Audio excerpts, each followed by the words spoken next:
Welcome to 3:15 o'clock, that very channel where the unspoken becomes unforgettable. Do you have the courage to explore the stories they always wanted to hide from you? This is not just a horror channel.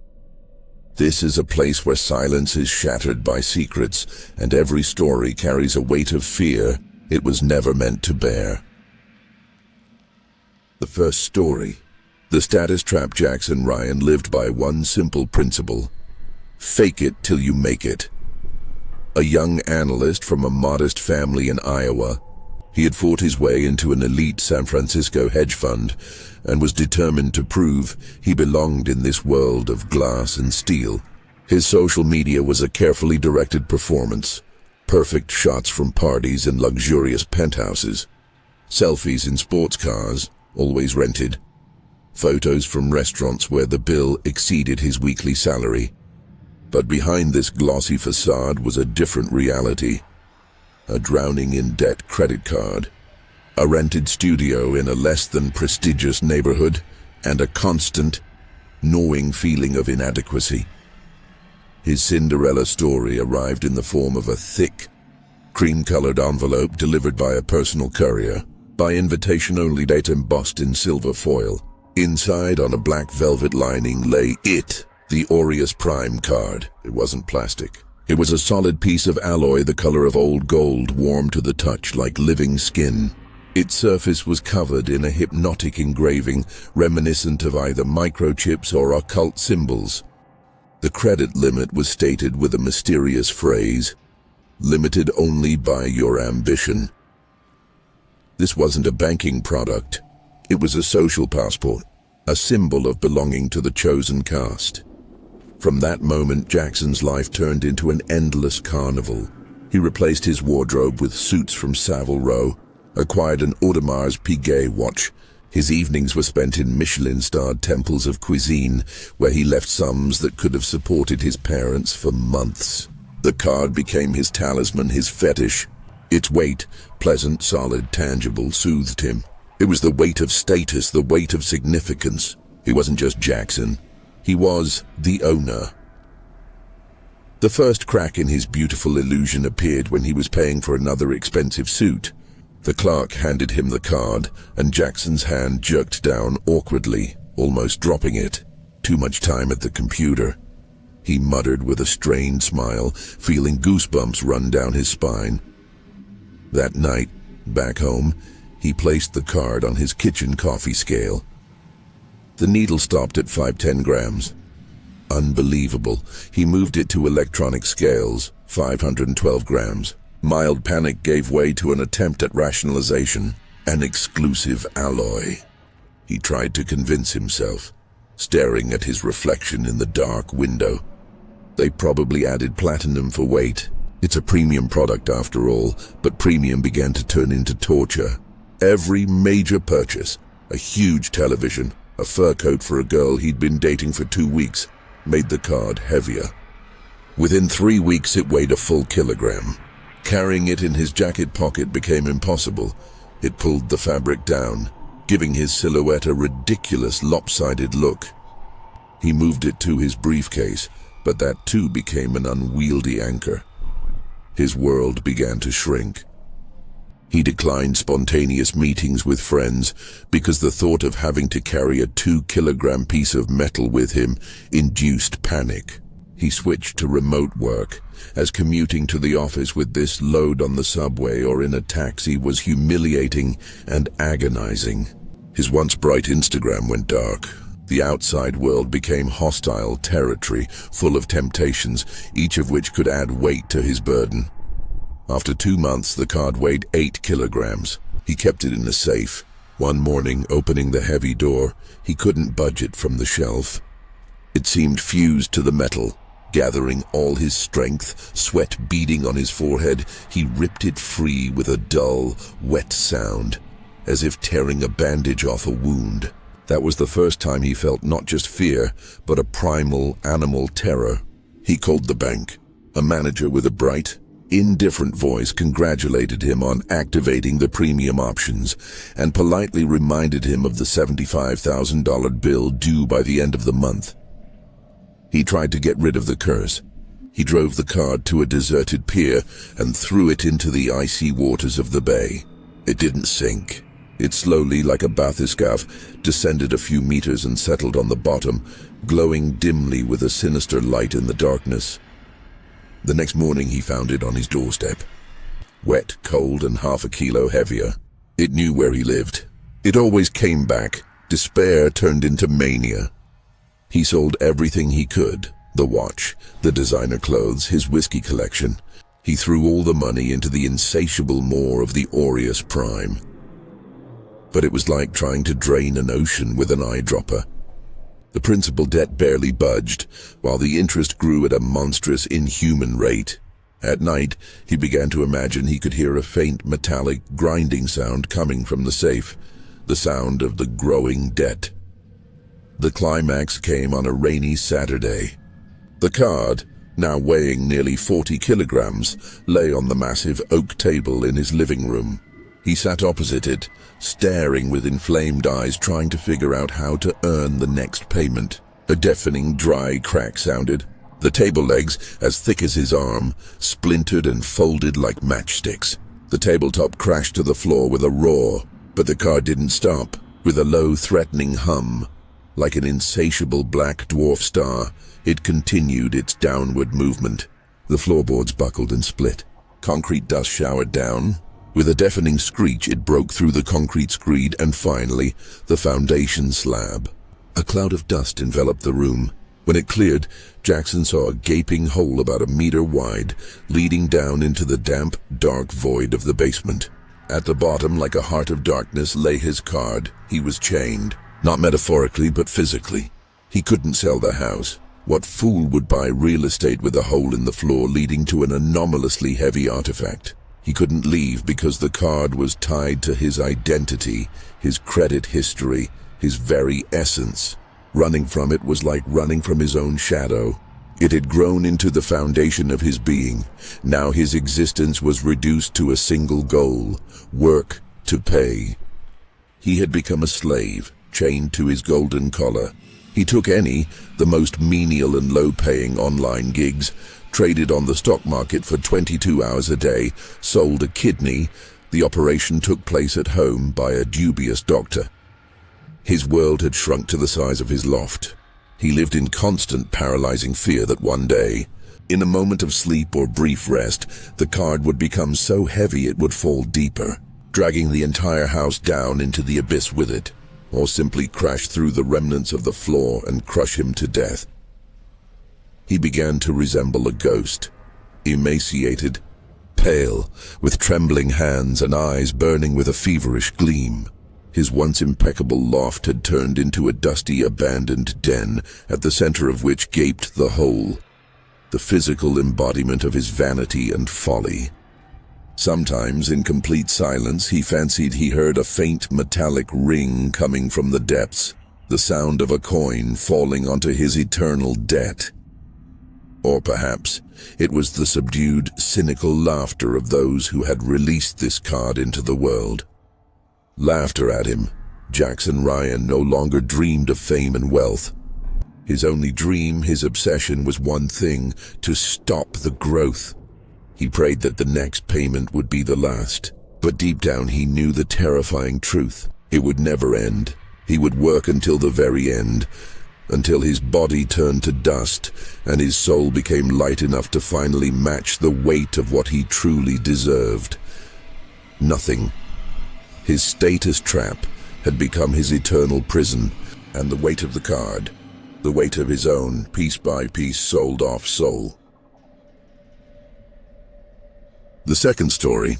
The investment zombie Michael had everything except money. Young and ambitious, he worked as a manager in an IT company. But his salary seemed like an insult compared to the opportunities he felt the world was offering. He devoured stories of crypto millionaires and startup founders who became billionaires overnight. He felt born for something greater and was waiting for his chance. The chance knocked on his messenger. A banner ad with a screaming headline: "The Golden Key Strategy. Guaranteed income of 3% per month. Your capital works for you. Michael, usually skeptical, took the bait this time. He clicked the link, landing on a slick, expensive-looking website with charts pointing strictly upwards and testimonials from satisfied investors. His doubts vanished after a call with a personal manager named Artem. Artem's voice was velvety, calm, and confident. He spoke not of risks, but of opportunities, of diversification, of compound interest. "Imagine, Michael," Artem intoned, "in just 3 years, your investment will more than double. Passive income, financial freedom." Michael invested everything he had, his modest rainy day savings. The first payment arrived exactly 1 month later. Not 3%, but 3.5%. "A bonus for your timely decision," Artem wrote. The money flowed like a river. Michael felt dizzy with success. He withdrew small amounts. It all worked.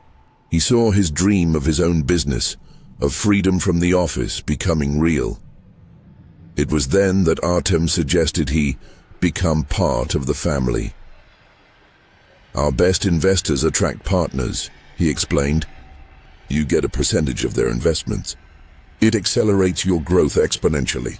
Greed and euphoria clouded his mind. Michael started with close friends.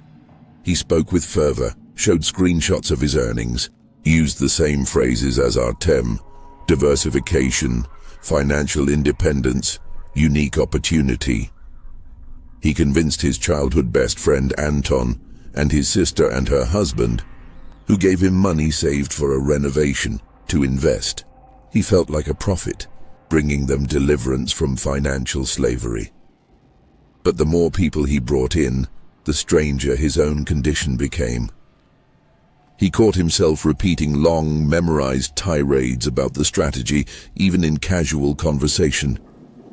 His dreams became filled with ticker tapes and charts. One morning, shaving, he saw his reflection in the mirror and for a second didn't recognize it. His gaze seemed empty, glassy. The oddities weren't limited to himself. He began to notice them in Artem too. He always answered calls exactly after the second ring. His voice, always even and calm, began to seem devoid of any emotion, like an answering machine. His smile during another online investor meeting was perfect, static, like a mannequin's, and never reached his eyes, which remained cold and empty.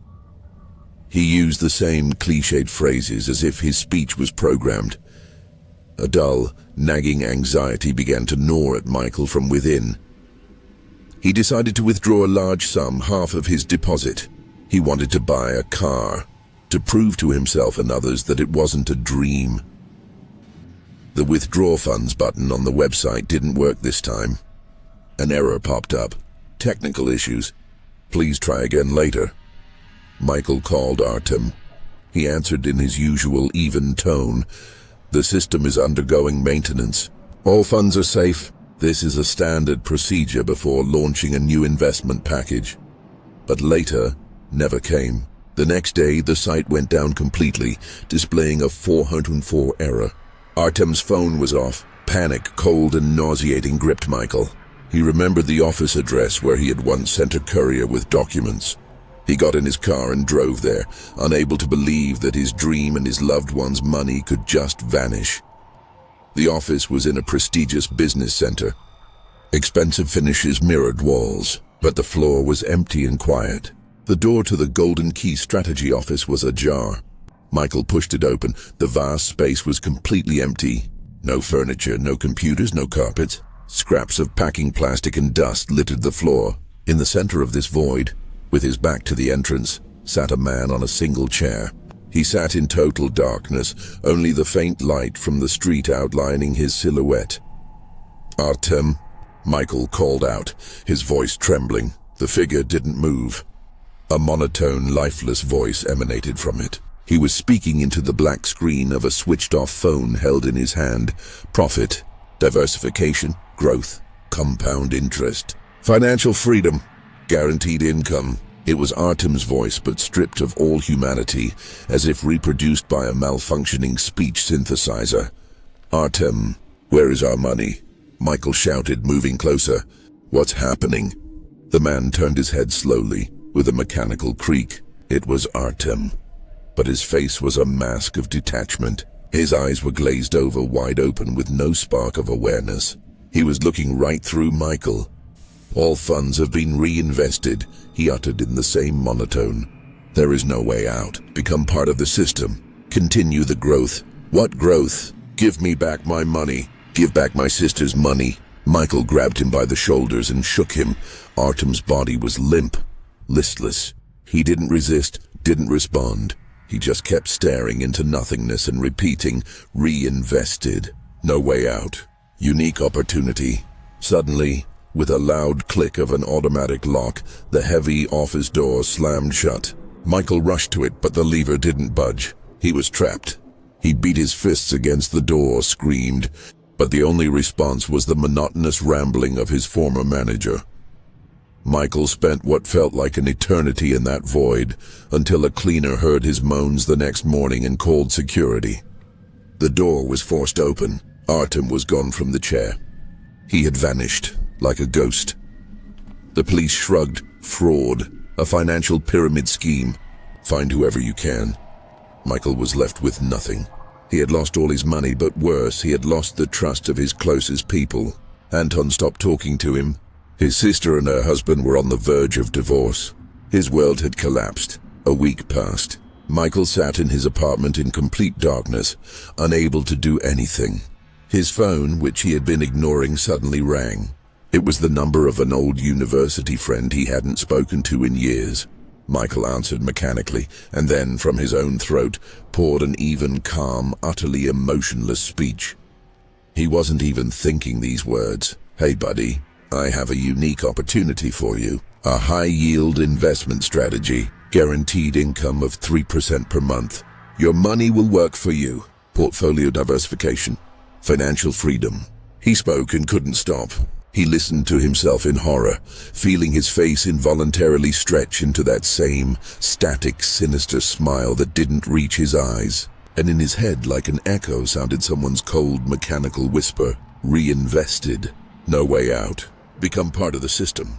Continue the growth." He had become a link in the chain, an investment zombie, and he was already looking in his address book for the number of his next victim. The third story. The debt that grows Kate Mitchell was a typical sophomore at the University of Illinois.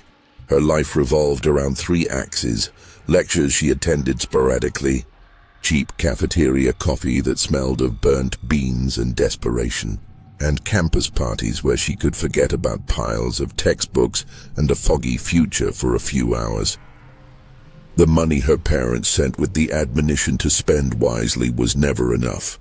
It melted away like snow in the spring sun, leaving behind only a sense of annoyance and envy for her classmates in designer jeans. Salvation came in the form of a glossy envelope, lost among flyers for pizzerias and taxis, the until payday credit limit, a golden inscription shown, "Your financial freedom starts here and now. Apply in 5 minutes." Kate froze, holding this piece of cardboard that promised her a ticket to another life. The one she saw on Instagram. Dinners at trendy restaurants, new gadgets, beautiful clothes. The application took even less than 5 minutes. A week later, she was holding a cold, perfect plastic card. She ran her finger over the embossed number, feeling a strange thrill, a mixture of delight and slight anxiety. The first purchases caused real euphoria. A new tablet that didn't freeze every 5 minutes. A silk dress the color of an emerald, in which she felt like a goddess. An expensive dinner with friends, where she easily picked up the check, enjoying their admiring glances.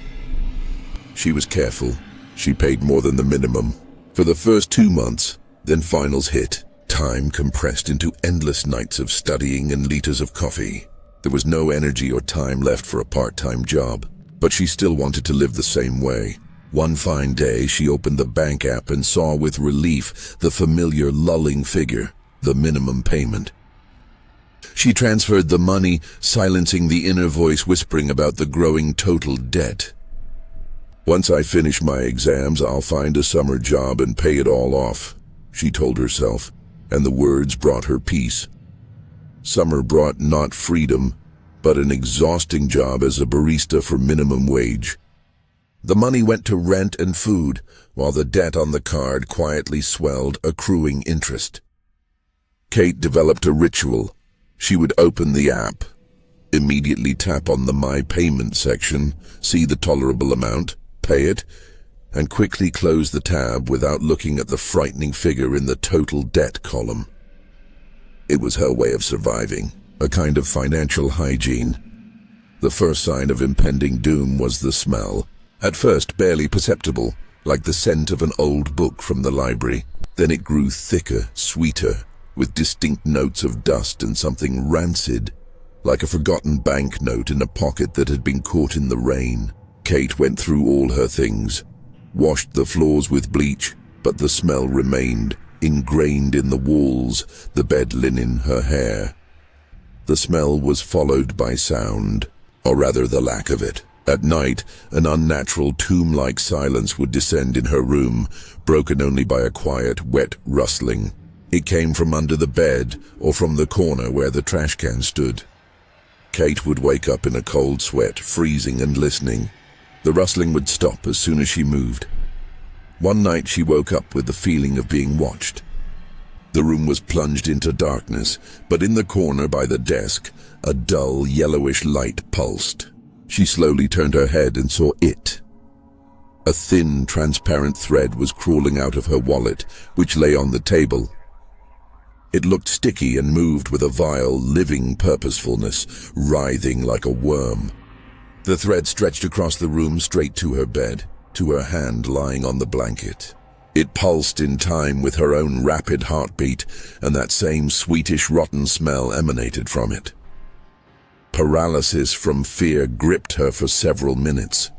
Then, letting out a stifled cry, she jumped out of bed, grabbed the scissors from the table and, squeezing her eyes shut, cut through the vile thing. A sound like a bursting bubble echoed.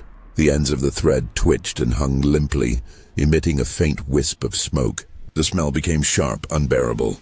Shaking, Kate wrapped the severed piece in several tissues, took it to the dumpster outside, and stuffed the wallet into an old shoebox and put it on the top shelf. In the morning, in the light of day, she almost convinced herself it had all been a terrible dream. Almost. Returning from class in the evening, she froze on the threshold. The smell hit her with renewed force. It was now a thick, suffocating stench of rotting paper and mold. And in the middle of the room, from the trash can to her bed, snaked the same thread. Now it was as thick as a finger, murky with a yellowish tint, and its pulsation was distinct, like heartbeats. It was leading to the desk again, as if it sensed where her card was. Panic, cold and sticky, rose in her throat. Kate grabbed the scissors again, but this time the thread was resilient like a tendon. The blade slid over its surface, leaving only a white mark that immediately disappeared. After struggling to cut it, she saw the cut instantly seal over with a new, even darker substance. She ran out of the room and spent the night in a 24-hour cafe, unsuccessfully trying to do her homework. The next day, an SMS came from the bank. Dear Kate Mitchell, reminder, your until payday credit limit payment is overdue. Late fees have been applied. Your total debt is $4,116,089. The numbers seemed to burn her eyes. When she tremblingly opened the door to her room, a wave of nauseating stench almost knocked her off her feet. The thread had turned into a thick, gelatinous rope, coiling not only across the floor, but also around the legs of the bed and the desk. It was semi-transparent, and in its depths, like evil spirits, pulsed dark, oily clots, the late fees. A low, barely audible hum came from it, reminiscent of the distant roar of a printing press. In blind panic, Kate called her parents. She babbled something about strange mold, about fungus, about not being able to stay in that room anymore. Her mother, hearing her daughter's hysterical voice, sent money for new housing. Kate immediately transferred the entire amount to the card. For a couple of days it got better. The pulsation of the mass slowed, the smell weakened, and the substance itself seemed to shrink a little. But the debt was too large. After 3 days, the growth resumed with triple the force. Now, voices could be heard in the hum, impersonal, mechanical, whispering about interest, penalties, endless payment cycles. Soon, the gelatinous mass filled half the room. It was cold, damp, and breathed silently, expanding and contracting in time with the payment dates branded in Kate's mind. She could no longer reach the desk, the closet, the bathroom door. Her world had shrunk to an island of her bed. She tried to scream, to bang on the walls, but her cries were absorbed by the dense, jelly-like mass which made no sound. She had become an invisible woman in her own nightmare. Desperate, she dialed the emergency services number, mumbling something about a biological hazard, about toxic fumes. When 2 men in hazmat suits arrived, she let them in, hoping for rescue. But they stood in the middle of the room and looked at her with pity and confusion. "Miss Mitchell, it's perfectly clean in here," the senior one said, taking off his hood. "A bit stuffy, maybe you should air it out. But we haven't detected any mold or foreign substances. But don't you see?" she screamed, pointing at the gelatinous rope coiling around his legs. "It's everywhere. It's growing." The men exchanged glances. "You should see a specialist," the second one said softly. "The university has an excellent psychological service." They left. The lock clicked. Kate was left alone with the monster that was real only to her. That evening, the debt finally cut off her retreat. It slowly, relentlessly crept onto the bed. The touch was freezing, making her muscles go numb. When the mass reached her feet, her slippers stuck to it permanently. Kate tried to jerk away, but her movements became sluggish, slow, as if she was sinking into a giant block of Arctic ice. It covered her inch by inch. Legs, thighs, stomach. It was incredibly heavy, pressing on her ribcage, making it hard to breathe. She lay there entombed in a sarcophagus of her own irresponsibility, unable to even move a finger. Her eyes, full of mute horror, stared at the ceiling. The gelatinous mass pulsed around her, its thick, sweetish smell filling her lungs, becoming part of every breath. Through the semi-transparent thickness, she saw a new envelope from the bank being slipped under the door. The next payment, new interest, and then she felt the mass stir. Not just pulse, but actually stir, like a living thing. From its surface, right opposite her mouth, a new, thin, perfectly transparent thread began to form. It writhed with an intelligent, predatory purposefulness, like a snake stalking its prey. The thread approached her face. Kate couldn't even turn away. She could only watch as this tentacle of her debt touched her lips. She felt a taste on her tongue, the taste of dust, metal, bitter paper, and hopelessness. The taste of debt. The thread slipped into her mouth, and in her mind, clear and undeniable, a voice sounded. Lifeless, metallic, devoid of any empathy. The voice of the essence of debt itself. Minimum payment, received. The voice seemed to be processing data. Insufficient, calculating new growth cycle. Commencing. Assimilation. Kate closed her eyes. From outside came the laughter of students, the clinking of bottles, music from a party. Out there was life, freedom, a future. Her world was now the size of a dorm room, and it was slowly but surely continuing to grow, consuming her entirely, digesting her personality, her hopes, her fear. The debt was alive. It breathed, it grew, and it was infinitely, viscerally hungry. And somewhere in the pocket of her old jeans, her phone vibrated quietly, bringing a new message from the bank. The fourth story. The NFT Ghost Ashton Reed didn't buy assets. He acquired particles of the future. His loft in an industrial area of Brooklyn resembled a mission control center. 8 monitors flickering in the semi-darkness. Server racks emitting a steady hum. And everywhere, schematics, graphs, scrolling tickers of crypto quotes. He was a prophet of a digital religion, and his temple was the blockchain. His main relic, his holy grail, was the Screaming Tweet, an NFT purchased for $2.5 million at the peak of the madness. It wasn't just the first token in the cult collection, Digital Entropy. It was a manifesto. On its pixelated canvas was a stylized human skull, from whose eye sockets and gaping mouth erupted a frantic, endless stream of neon green zeros and ones. In this scream was everything: the horror of technology, the existential fear of loneliness online, the pain of information overload. Ashton owned this scream. He had the hash, the unique digital fingerprint forever etched into the immutable ledger of the blockchain.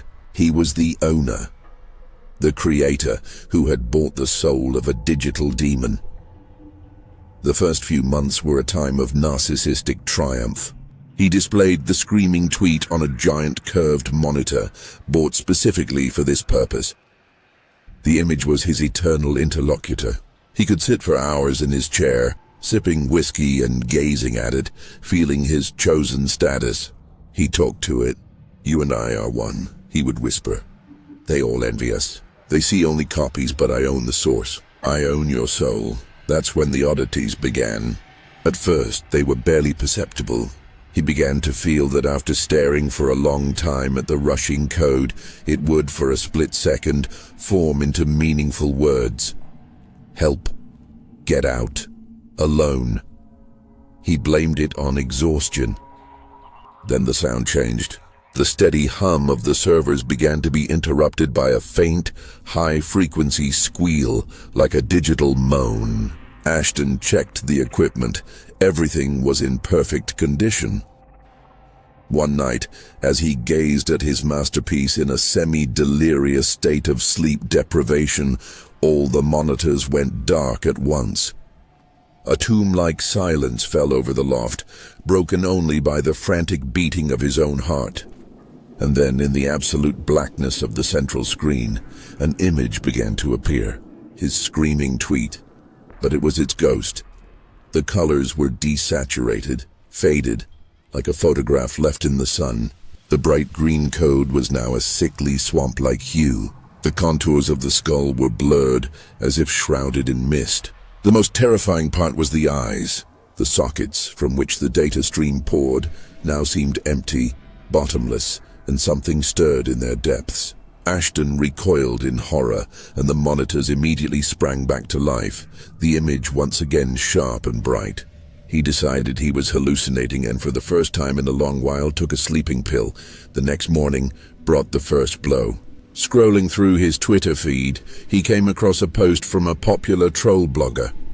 The user had posted a screenshot of the screaming tweet with the caption, "Bought it for 2.5 mil, but I can just save it as a picture. LOL." The post already had thousands of likes and retweets. Ashton's rage was blind and all-consuming. He wrote furious threads exposing the thief, demanded satisfaction, sent out complaints. But the internet is a hydra. For every deleted screenshot, 10 new ones appeared. His unique asset began to multiply at a monstrous speed. It was used as a meme, inserted into videos, printed on mugs and socks. Every copy was a knife in Ashton's heart, and something inexplicable began to happen to his original. Now it grew dim and blurred, not only at night. It was happening constantly, and the process accelerated with every new retweet. Ashton became obsessed. He installed dozens of monitors that showed, in real time, mentions of his NFT across the web.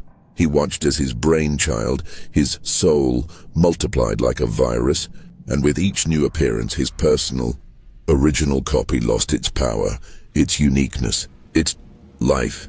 He tried to fight this digital decay. He rebooted the system, reinstalled drivers, bought the world's most expensive professional monitor for $50,000. The result was the same. On the perfect matrix, the same pale, dying image flickered. The technicians he called shrugged. "The equipment is perfect, Mr. Reed. Perhaps the issue is with the signal source." The signal source was his crypto wallet. His treasure was dying and he was powerless to stop it. Ashton's psychological state deteriorated rapidly. He stopped leaving the loft, cancelled all meetings. He sat in the dark for days on end, staring at the screen, watching as nothing but a pale shadow remained of his asset. He barely slept, haunted by an obsessive smell of ozone and hot plastic that wasn't really there. He began to imagine he could hear a quiet, digital whisper coming from the speakers even when they were off. The whisper consisted of one word, repeated over and over. Copy. Copy. Copy. He tried to sell the asset while something of it still remained. He put it up for auction. But now, the screaming tweet was not a unique pearl, but an overused meme. He was offered $500. It wasn't an insult. It was oblivion. The climax came during another sleepless night. All that remained of the screaming tweet on the screen was a faint, phosphorescent haze, a weak outline that pulsed like a wound. Suddenly, the lights in the loft went out, and only the monitors lit up again. And on each of the 8 screens, the same image appeared. It was his face, Ashton Reed's face, distorted by horror, with an unnaturally gaping mouth from which, instead of a scream, erupted that same stream of zeros and ones. But now it was not an abstract code. These were numbers. The numbers of his debts, the NFT purchase sum, loans against other assets, electricity bills, depreciated investments, his financial DNA, his digital corpse. The ghost on the screen slowly turned its head and stared at him with empty eye sockets, where pixels squirmed. And Ashton understood the terrible truth. He had not bought art, he had not bought uniqueness, he had bought emptiness. He had spent a fortune, his reputation, his mental health, to acquire a digital coffin for his own soul. The blockchain, this eternal, immutable tomb, was not storing his asset. It was storing his ghost, the ghost of vanity, greed, and folly. With a piercing shriek, he grabbed a heavy chair and smashed it into the central monitor. The glass exploded into shards, sparks flying. He destroyed everything around him, roaring and crying, demolishing his temple. When the police, called by the neighbors, broke into the loft, they found him sitting on the floor amidst the wreckage. He was calm. He was looking at a shard of the broken screen, the largest one lying in front of him. And on that shard, on the dead, unconnected matrix, the pale, suffering mask of his face still flickered. It was even paler, even more transparent, but it was there. He was sent to a closed clinic. Diagnosis: acute psychotic disorder. He would sit for days in his room in silence, staring at a white wall. The orderlies noticed that he would sometimes trace his finger over the wall for a long time, as if writing invisible code. And one night, a nurse who came in swore that she saw a pale, pixelated face with bottomless eye sockets and a mouth open in a soundless scream appear on the white wall opposite his bed for a few seconds. It was barely noticeable, almost ghostly, and it was looking directly at the sleeping Ashton. He never recovered. He became a ghost in the world he himself had created. His screaming tweet lived its own life online, migrating from avatar to avatar, endlessly replicated and devalued. And his soul, as he had feared, remained forever trapped in the digital hell he had bought for $2.5 million. He was the first to sell his soul to the blockchain, and this scream could no longer be stopped by anyone, ever. The fifth story. The shape-shifting apartment for the Cooper family, John, Mary, and their 6-year-old daughter Lily, moving into this house in a quiet Philadelphia suburb, was supposed to be a fresh start.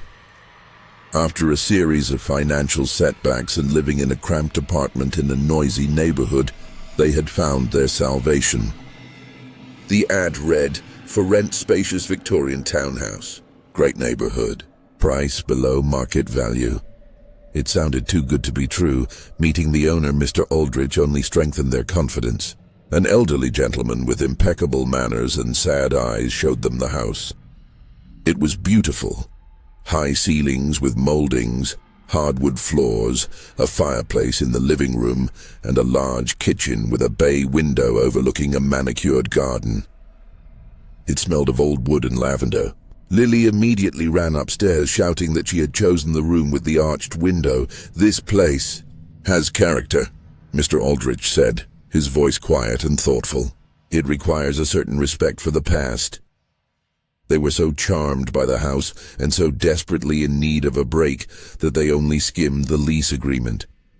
Among the standard clauses about security deposits and utilities, Mary noticed one strange line, printed in fine print. The tenant agrees to pay a monthly fee of $50 for the technical maintenance of the object's history. "What does this mean?" John asked, pointing to the clause. Mr. Aldrich gave a soft smile. "A mere formality, my dear fellow. Legal casuistry. This house is a historical heritage, and we must monitor the preservation of its original features. It's nothing major." It sounded logical enough. They signed the lease, thrilled to have gotten such a great deal. The first night in the new house began with a nightmare. Lily woke them up screaming. She claimed a sad girl was standing in her room, watching her from the corner. John and Mary, blaming it on the excitement of the move and the new environment, calmed their daughter and put her to sleep in their bed. But as soon as they fell asleep again, they were awakened by sounds themselves. A quiet, rhythmic creaking of floorboards in the hall, as if someone invisible was pacing back and forth. And muffled voices coming from behind the wall, an indistinct whisper like the hiss of an old radio. In the morning, they found nothing to explain the sounds. "Old houses just behave like this," John said, pouring coffee. "The wood expands and contracts. The wind whistles through the cracks." Mary wanted to believe him, but she felt uneasy. The next month brought new, more alarming signs. One day, Mary found an antique silver spoon on the kitchen table that hadn't been there the night before. It was lying perfectly straight, as if it had just been placed there. John suggested she had simply forgotten it. Then Lily brought them a child's drawing she found under her bed. On paper yellowed with age, a crooked building, very much like their house, was depicted, with a family of 4 stick figures in front of it. 2 adults and 2 children. All the figures were drawn with a black pencil without faces. "I don't like this place," Mary said one evening. "It's like someone is here when we're not." "Don't be silly," John dismissed her. "We're saving a ton of money. We can finally start saving for Lily's college. Are you really willing to trade that for a few creaks?" But the few creaks soon turned into something more. The voices at night grew louder. Now individual words could be made out. "Never." "Oh, mine." "Go away." In the mornings, they began to find glass rings on the coffee table in the living room, which they never used, and the sensation that the sofa had recently been sat in. One day, John, working from home, heard laughter from the empty nursery. He burst into the room, but it was empty. Only on the wall, where there had been nothing before, was a faint outline, like a sticker that had been peeled off, the silhouette of a rabbit. They called Mr. Aldrich. He listened politely, but without much surprise. "Ah, yes," he sighed. "The previous tenants, they were here a very long time ago. The house simply holds their memory. It's part of its history. You recall the clause in the lease? What does some history have to do with someone walking around our house?" John nearly shouted. "The most direct relation, Mr. Cooper." Aldrich's voice turned cold. "You are paying for the maintenance of that history. And believe me, it's a very reasonable price." That night, something happened that froze the blood in their veins. They were sitting in the living room trying to watch a movie when the air in the room grew thick and icy. The light from the lamp dimmed, turning yellow and faint like the light from a gas mantle. And then, right in their living room at their own dining table, they manifested a family of 4. A father in a worn jacket, a mother in a long dress, and 2 children, a boy and a girl. They were semi-transparent, flickering like a bad television picture. But they were utterly real in their ghostly existence. They paid no attention to the Coopers, as if they were the invisible ones. The ghostly mother stirred a spoon in an empty bowl. The father read a newspaper that wasn't there. The children sat quietly. They were having dinner, Calmly, methodically, as they had done hundreds of times in life, Lily cried. Mary shrank into the sofa, clamping a hand over her mouth to keep from screaming. John stood frozen, watching this silent, soul-chilling pantomime. From that moment, their life turned into sheer hell. The ghost became more intrusive, more real. They weren't hostile. They simply lived. They occupied the space. The ghostly father would sit in John's armchair, making him feel a freezing cold. The ghostly girl would start crying at night in Lily's room, and no pillow could muffle that eerie, distant sound. The Coopers paid. They paid the rent, the utilities, and the $50 for history. They understood the terrible truth. They were not the only tenants. They were subtenants. They were paying for the privilege of sharing their home with the previous occupants, who had never left and had no intention of leaving. One evening, as the ghostly family materialized once more in the living room, John, driven to despair, yelled, "Get out of here! This is our house." The ghostly father slowly raised his head. For the first time, he looked directly at John. His eyes were empty, dark hollows, but they held an infinite, all-consuming sadness and possessiveness. He slowly shook his head, and then all four ghosts, without breaking their empty gaze from the Coopers, began to slowly advance towards them. Not with threat, but with a silent, relentless pressure, as if the very atmosphere in the room was compressing, pushing the living out. The Coopers retreated in terror into the kitchen, slamming the door. They stood huddled together, listening to the quiet, measured creaking of floorboards on the other side of the door. The ghosts didn't try to walk through the door. They simply waited. The next morning, unable to bear it any longer, they called Mr. Aldrich and announced they were moving out. "What a pity," Aldrich said, sounding disappointed. "You were pleasant tenants, but the lease, you understand. Early termination incurs a penalty equal to 3 months' rent." They didn't have that kind of money. They were trapped. On their last night before resigning themselves to their fate, Mary, sobbing, was tucking Lily into a sleeping bag on the kitchen floor. Suddenly, the girl looked at her and said, "Mommy, the sad girl, says we can stay if we're quiet. She says her daddy was angry too at first, but then he got used to it. She says everyone always gets used to it." Mary went cold. She peeked through the crack of the kitchen door leading to the living room. In a strip of moonlight, she saw him. The ghostly father stood with his back to her, looking out the window, but his reflection in the glass was not empty. It had a face, gaunt, tired, with eyes full of the same hopelessness she felt herself.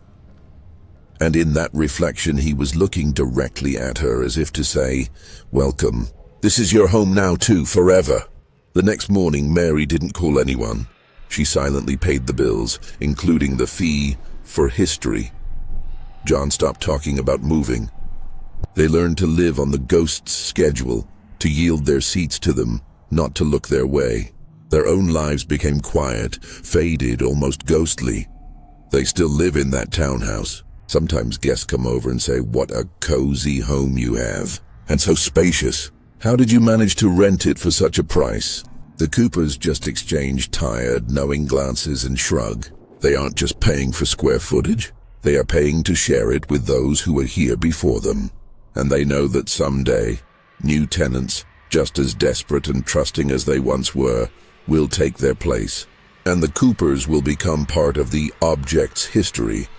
Quiet, invisible cohabitants, eternal tenants in a house that never truly belonged to anyone.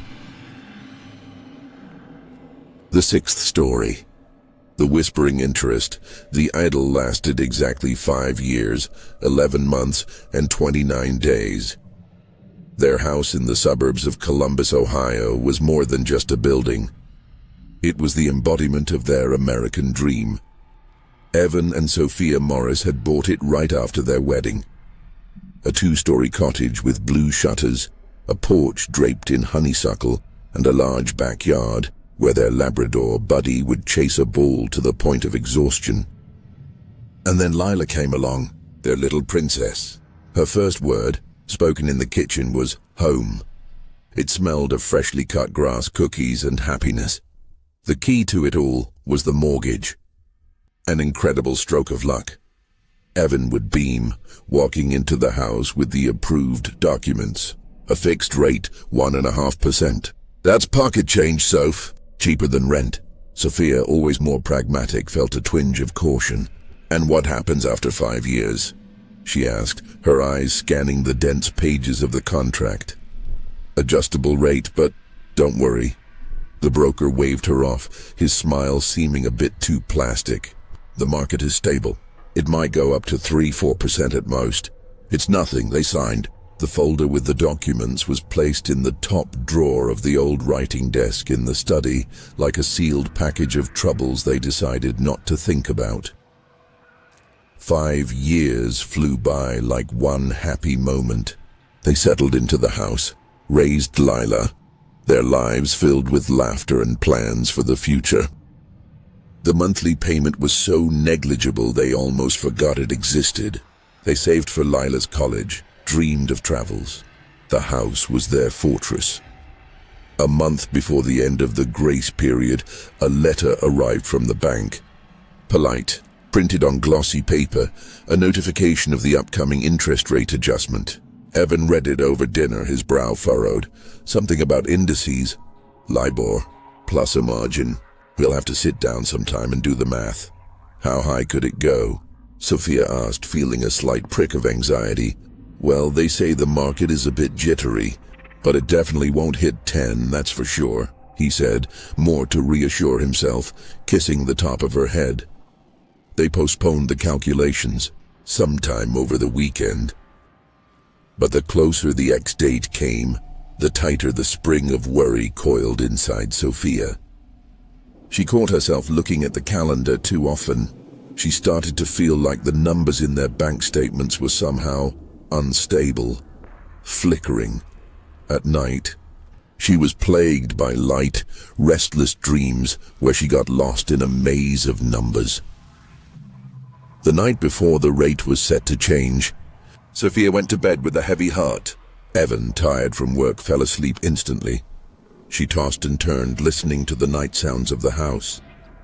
The creak of the floorboards began to seem ominous. The howl of the wind outside sounded like someone's mournful singing.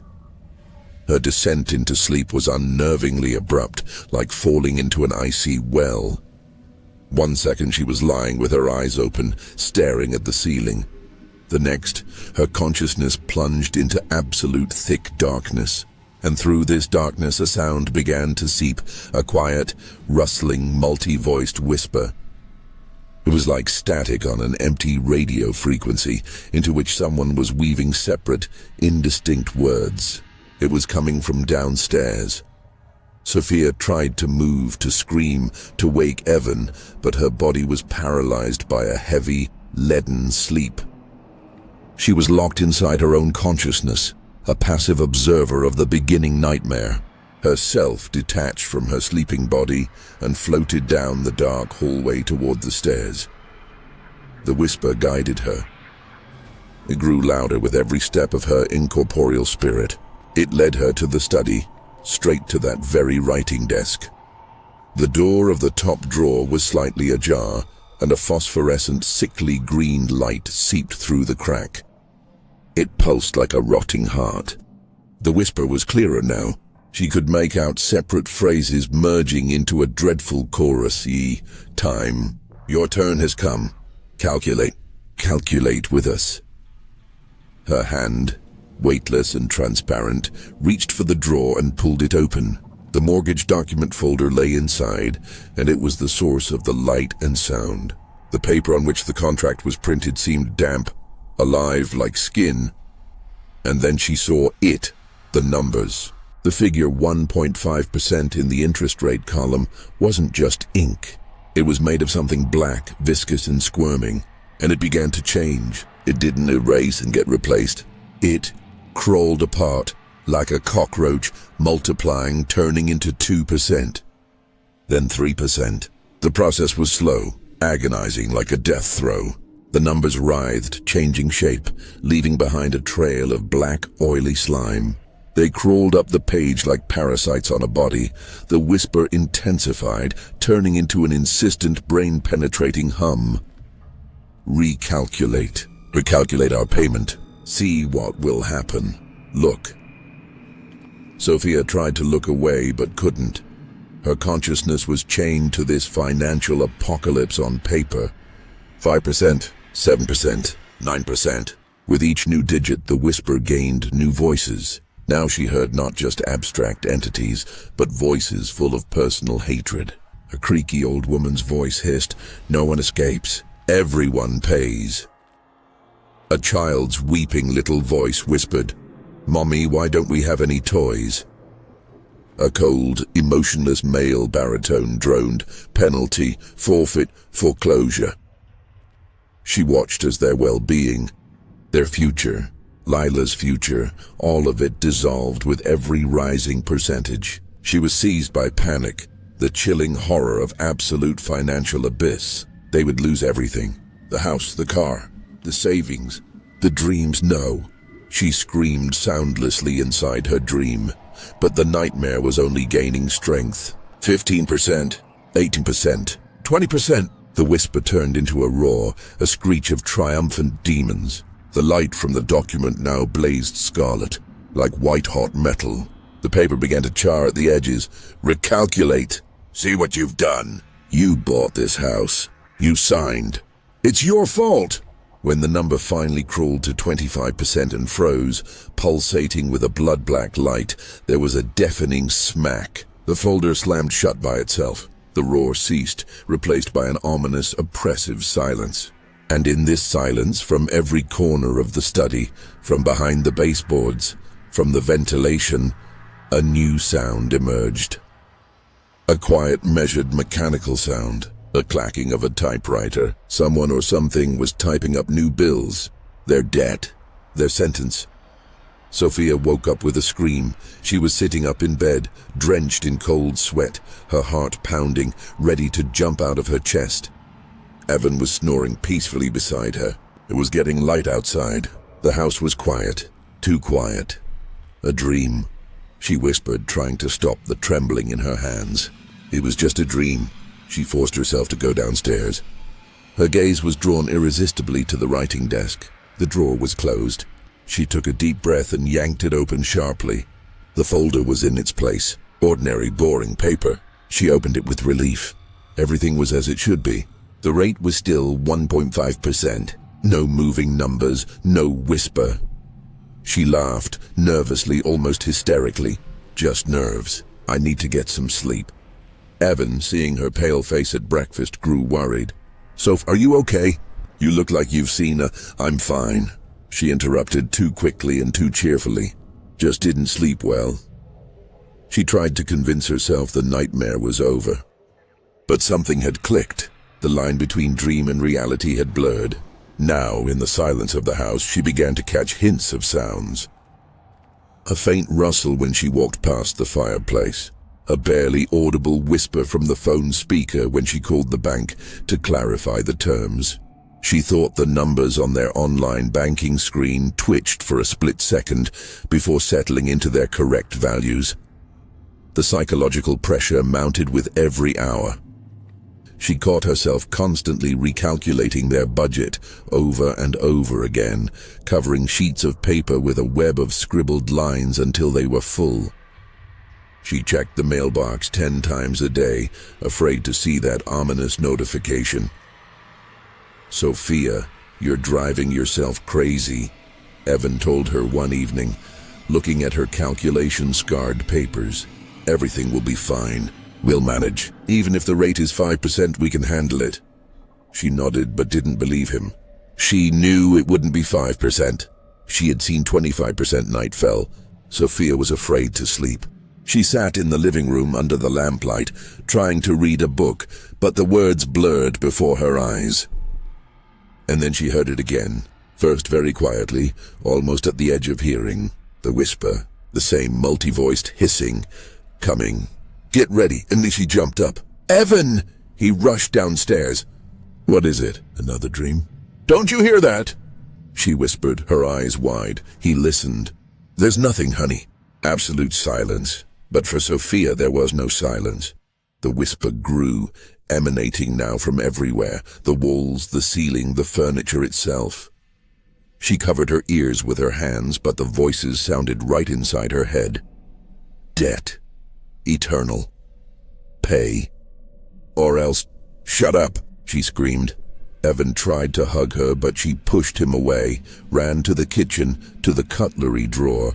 She grabbed a large kitchen knife. Sophia, for God's sake, what are you doing? He cried in horror. They're in the walls. I have to stop them. Her voice was full of genuine, undiluted panic. With a wild roar, she stabbed the knife into the drywall next to a power outlet.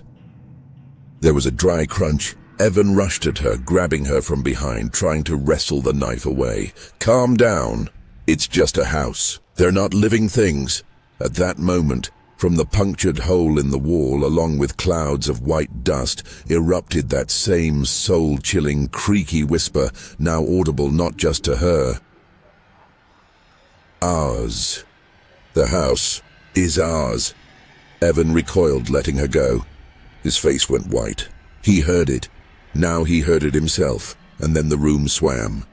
The wall swayed, the lamplight dimmed. Sophia felt the floor disappear from under her feet.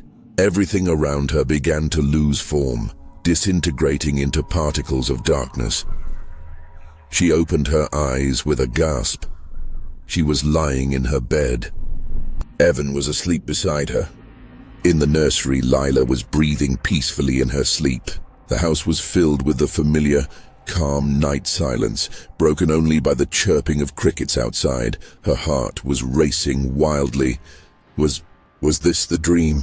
All that horror, the pursuing whisper, the knife, the walls. Had it all been just a figment of her overactive imagination? She cautiously went downstairs. The study, the writing desk. With a trembling hand, she opened the drawer. The folder was there. She didn't dare open it. There was a rustle behind her. She turned. Little Lila stood in the doorway, in her unicorn pajamas, rubbing her sleepy eyes. "Mommy," I heard someone whispering. She said quietly. An icy hand clenched Sophia's heart. It wasn't over. It was never going to be over. "It's just the wind, sweetie," she forced out, walking over to her daughter and picking her up. She lifted her gaze to the document folder. It was just a folder, an ordinary cardboard folder. But Sophia now knew the truth. The most terrible nightmare is not the one that comes in sleep. The most terrible nightmare is the one waiting for you in the waking world, a world where the numbers in a contract can come alive at any moment to devour your life. And this nightmare was only just beginning. Tomorrow the paper from the bank would arrive, the real one. And she was afraid that when she opened it, she would hear the familiar bone-chilling whisper once again.